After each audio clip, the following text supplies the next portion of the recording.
When it comes to how we get to these places, I believe it's important that we do research, but we also share the research of those that are doing the amazing work.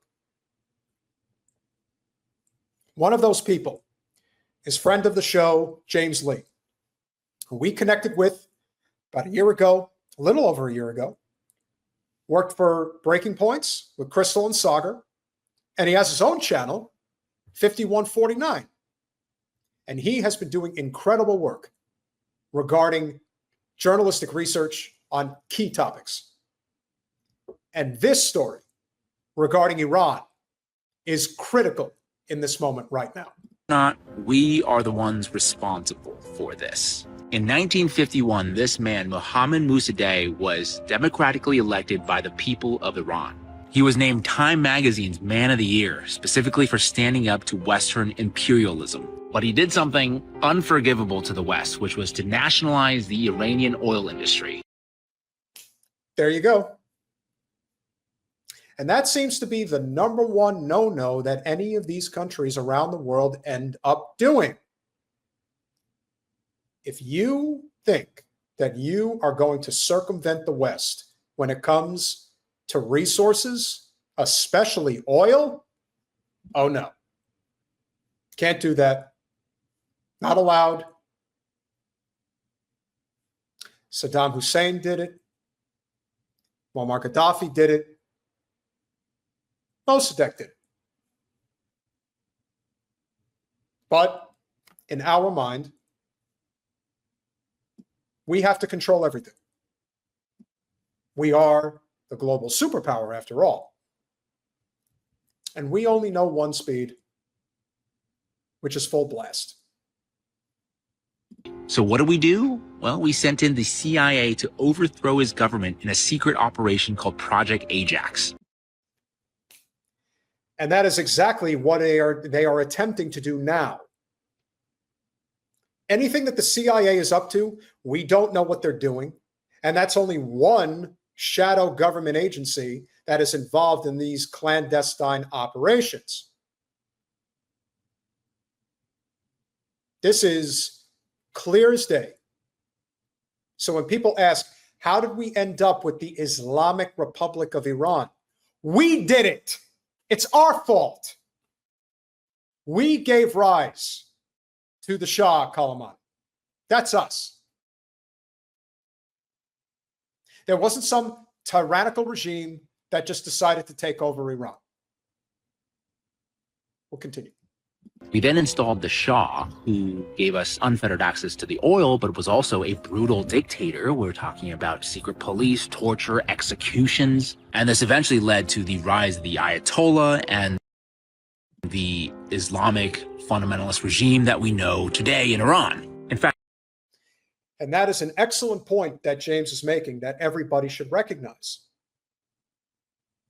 If the West removes Soleimani from power and installs some type of a puppet government, much like we did back in 1953, the same pattern will repeat itself.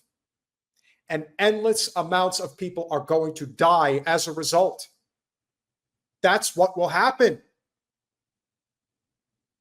So when I share information regarding a good friend of mine who has family in Tehran, and they say, we want out from the Shah, but not if it's going to be done at the hands of the West. That's the difference. It's the same. The lesson has not been learned, but there is more to this. The U.S. has repeatedly overthrown secular governments in the Middle East because they oppose Western imperialism. We just talked about Iran, but there was also Iraq in 1963 and also in 2003 with Saddam Hussein, Afghanistan in the 1980s, Libya in 2011, Syria also in 2011. Those are under Obama. If you take you can't talk that way about Obama. How dare you? It's not the only wars that Obama started. Obama started 5. But hell, I'm a fun guy. Can't get on my ass. Stick to Bush. Stick to Trump. Yeah, Obama started the most wars. That's a damn shame. But that map is everything. That is the Middle East. Israel has 90 nuclear warheads. The rest of the Middle East, 0. Incredible. But that's an inconvenient truth that nobody wants to talk about.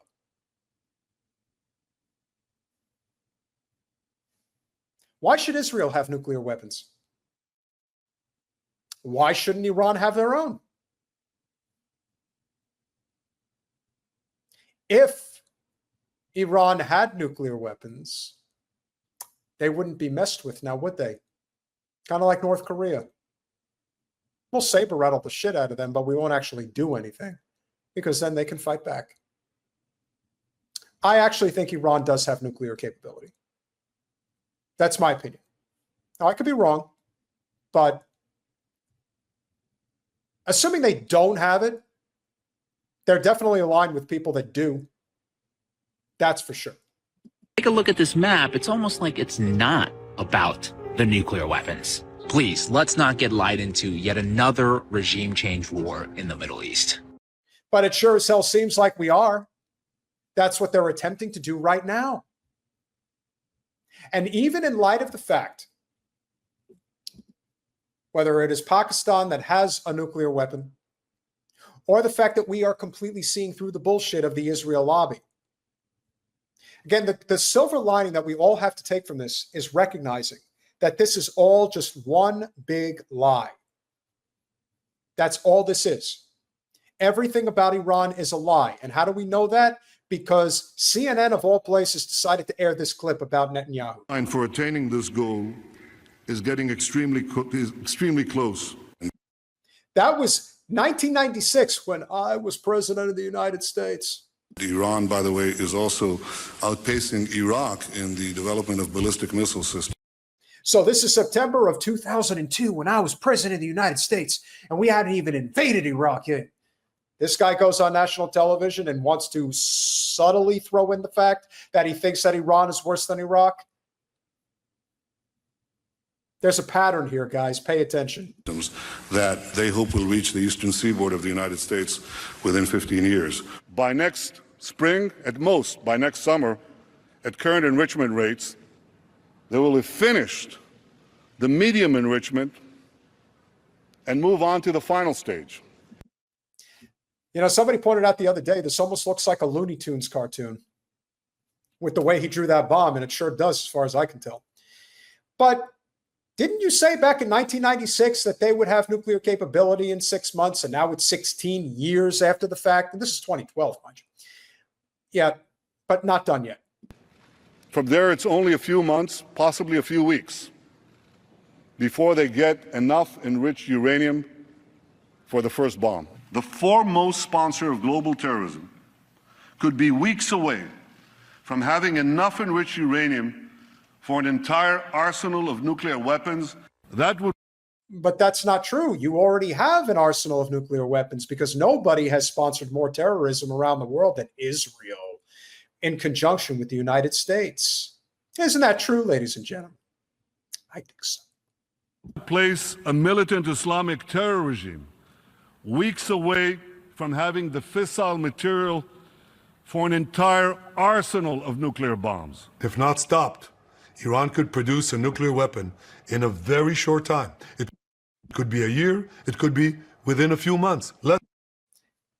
It could be another 15 years, but we must build up our military strength. We must build it up right now. We must take out Iran right now. Come on, I've been saying the same thing for 30 fucking years. I'm going to be right at some point, aren't I? Law of averages say that I've got to be right sometime. That's how he's looking at it. Less than a year.